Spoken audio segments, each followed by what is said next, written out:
He was now very young, very vain, good-looking, tolerably rich, and quite uncontrolled. It is no wonder that on his arrival in the capital he should launch out into extravagance. He soon became a regular frequenter of the gaming houses, and by pursuing a certain plan, based upon some absurd calculation of chances, he contrived to gain considerable sums. All the gamblers envied him his luck, and many made it a point to watch his play, and stake their money on the same chances. In affairs of gallantry he was equally fortunate. Ladies of the first rank smiled graciously upon the handsome Scotchman, the young, the rich, the witty, and the obliging. But all these successes only paved the way for a reverse. After he had been for 9 years exposed to the dangerous attractions of the gay life he was leading, he became an irrecoverable gambler. As his love of play increased in violence, it diminished in prudence. Great losses were only to be repaired by still greater ventures, and one unhappy day he lost more than he could repay without mortgaging his family estate. To that step he was driven at last. At the same time, his gallantry brought him into trouble. A love affair or a slight flirtation with a lady of the name of Villiers exposed him to the resentment of a Mr. Wilson, by whom he was challenged to fight a duel.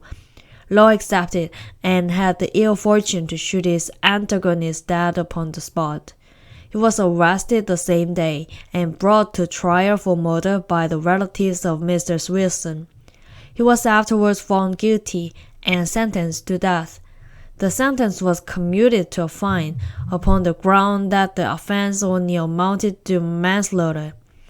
On appeal being lodged by a brother of the deceased, Law was detained in the King's Bench, whence, by some means or other, which he never explained, he contrived to escape, and an action being instituted against the sheriffs, he was advertised in the Gazette, and a reward offered for his apprehension. He was described as Captain John Law, a Scotchman, aged 26, a very tall, black, lean man, well-shaped, above 6 feet high, with large poke-holes in his face, big-nosed, and speaking broad and loud. As this was rather a caricature than a description of him, it has been supposed that it was drawn up with a view to favor his escape.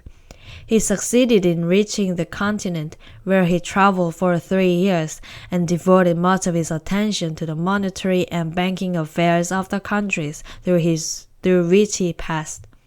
He stayed a few months in Amsterdam, and speculated to some extent in the funds.